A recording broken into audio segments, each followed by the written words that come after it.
Madam Chairperson, for the time and allowing me to take part in this discussion on the Honourable President's address in this House.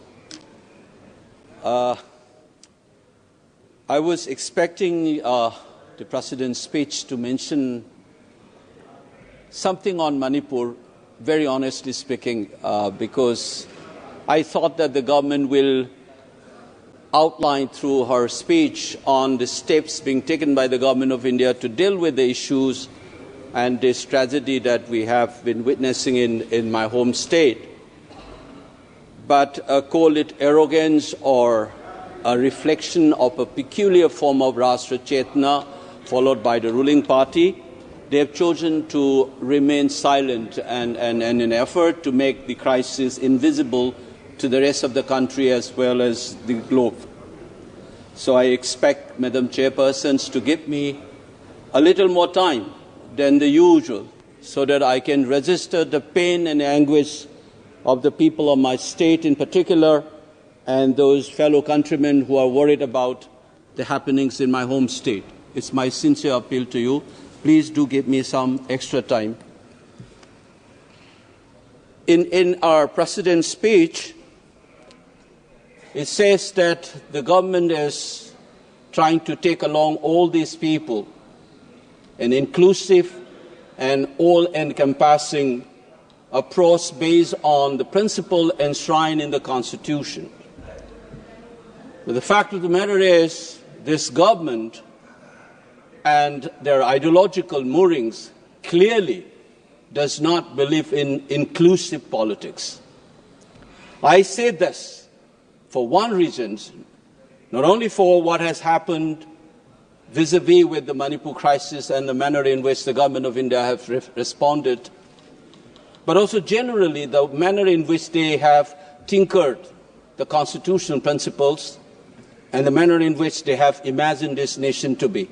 Their attitude and response to Manipur is nothing but a specific form of reflection of their general conception of what this nation is all about. Let me start with a particular tinkering that this government has done, which we don't see. Babasaheb Ambedkar said, we have this document now, but how we inject flesh and blood to the soul to this document is what matters through our practice. What has been happening since the last 10 years? Like all liberal constitutions, we have this beautiful phrase in our preamble called "We the People." And this "we the people" is, like all liberal constitutions, conceptualize the population, the nation as a stratified population. But this government is pushing for a kind of an imagination of a nation which is cultural and organic in nature. When the Prime Minister took over in 2014, he has said on many occasions across many platforms in the West, in UK, UAE, Netherlands, or in various meetings in this country, he invoked a very familiar phrase that we have seen in the Nazi Germany's in 1920s and 1930s, Blut und Boden, blood and the soil. He said in his speech in Wembley, as well as in Netherlands or UAE or in my part of the world in Silchar, he says whether one should be giving emphasis on the color of the passport or the color of the blood or in our relation to the soil. These invocations of the blood and the soil is what the Nazis have shouted in the 1920s and 1930s. It is these conceptions of the people of this country leads to various exclusions. So there's no surprise that today we have a party which swear by nationalist ethos and you have none of the members from the Muslim communities, which constitute 15% of the population. That is the reflection of that imagination of the nation. It is a similar kind of an exclusion that you have continued through your response to the crisis in Manipur. Allow me to cite 4 specific issues that tells you that the crisis in Manipur is not an isolated issue. Its gravity is such that it is a national crisis. Allow me to explain on 4 specific ways. Under the Indian Constitution, we have a state government and assembly, which has been reduced to a farce. We had the shortest assembly session in 2023 in August, which barely lasted less than half an hour. Instead of discussing on the crisis, the assembly was cut short. The government of Manipur openly claims that its power has been stripped by the union government. We don't know who is in charge of the state of Manipur. The leaders of the government in the state says that the police did not report to the Honorable CM and the Home Minister, to whom they are reporting then. And the appointment of the big officials of law and order, such as the chairman of the Unified Command, which takes care of the security and law and order situation, coordinate various security agencies, has been removed and planted some ex-bureaucrat by the center. And the CM says, for instance, that some part of Manipur is under my command and some part of the state is under the Union Home Minister. Can you imagine the Chief Minister of Maharashtra saying, Mumbai is under my control and the rest of Maharashtra is under the Union government?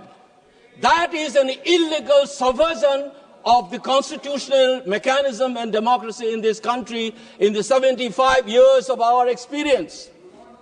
That is the subversions that we have experienced. We don't realize this. The Chief Minister ordered something. The Central Security Forces refused to obey the order.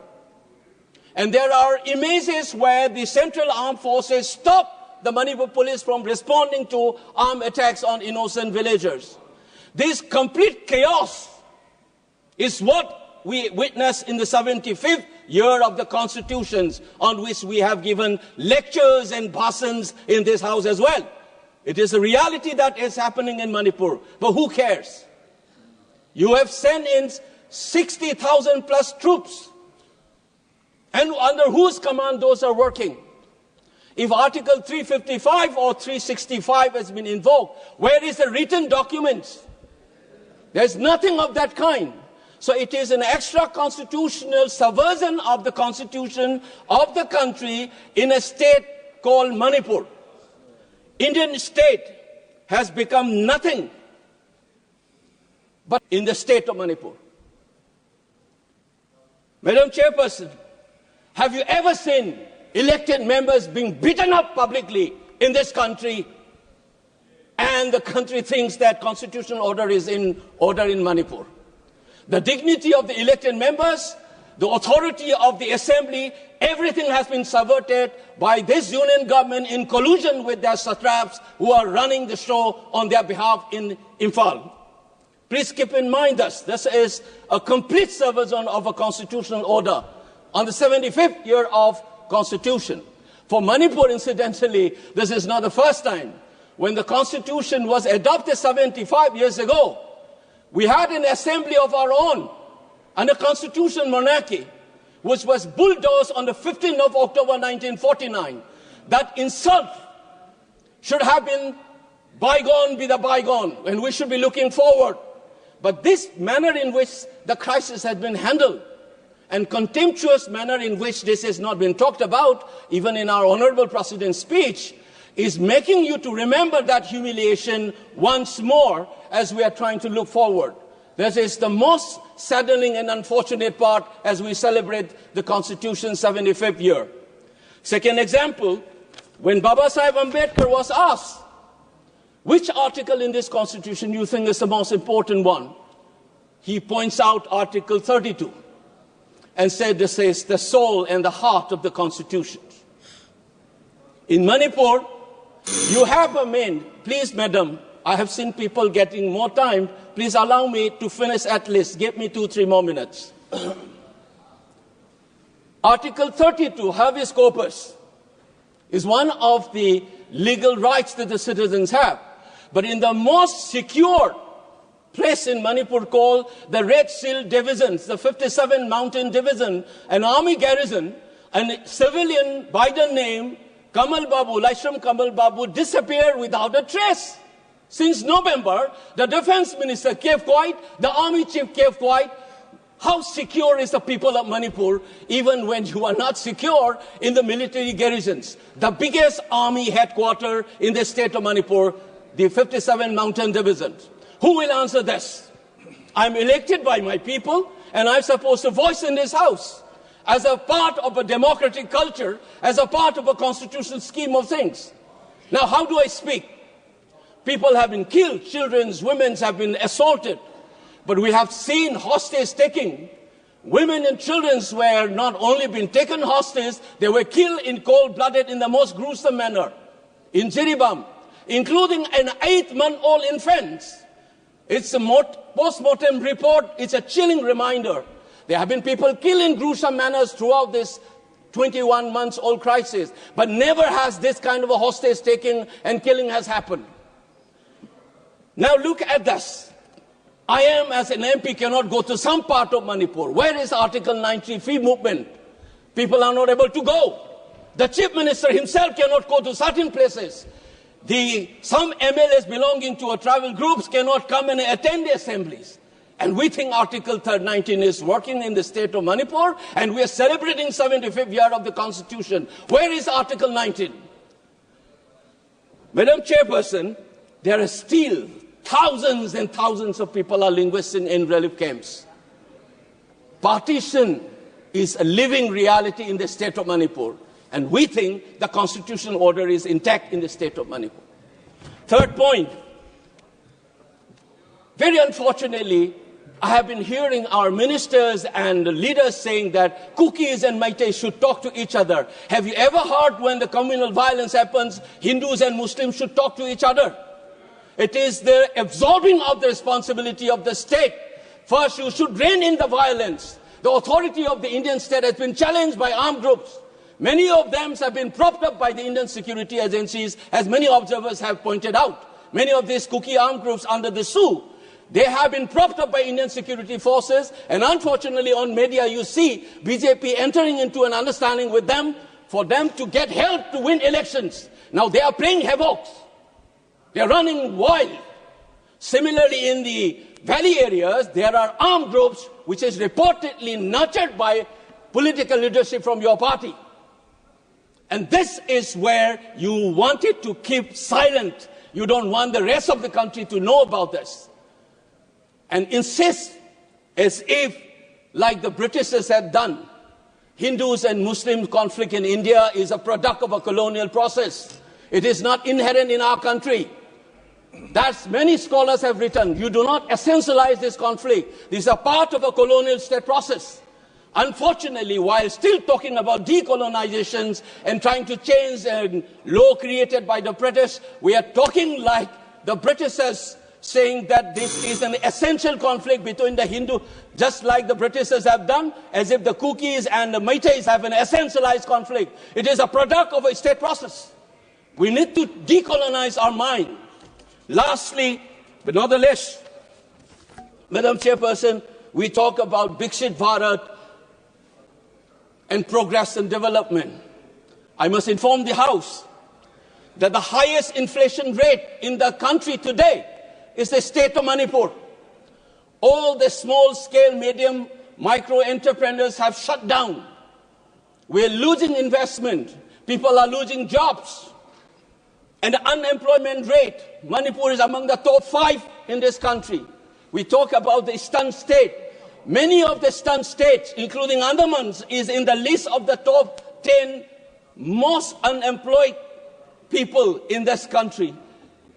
You are not talking about this economic development, this crisis. There is no relief, tax or otherwise. You are trying to push it under the carpet as if nothing has happened. Despite all this thing, Madam Chairperson, you know what happened. People are not able to travel because of this communal violence. And the flight fare is soaring to the sky. It is looting the tragedy-stricken people. A flight fare from Delhi to Kolkata is around 6,000, which is 2.5 hours journey. But the flight from Imphal to Kolkata is around 14,000, double the amount which has been going on for the last 20 months. Government of India is not interested in that. So what has been happening, you think that we are talking about Manipur as if it is an exception. I want to end with this remark. The Danish philosophers have reminded us. Soren Kierkegaard once said, if you want to understand the general, pick up an exceptional, true exception, because the exception will explain the general as well as the exception itself. If you want to understand what this country and how it is imagined, how this constitution is working, and how it is being lied to the rest of the country, take Manipur as an exceptional case. The moment we are honest about it, you will be able to answer. We think that alienation of the Northeast people will be okay, but you check it how the youths are asking the relationship between India and Manipur because of this crisis. It is a danger written on the wall, and I draw the attention of all our members cutting across party lines. Please respond. We need a JPC to inquire into this crisis and do justice to the people of the state of Manipur. Thank you, Madam Chairperson.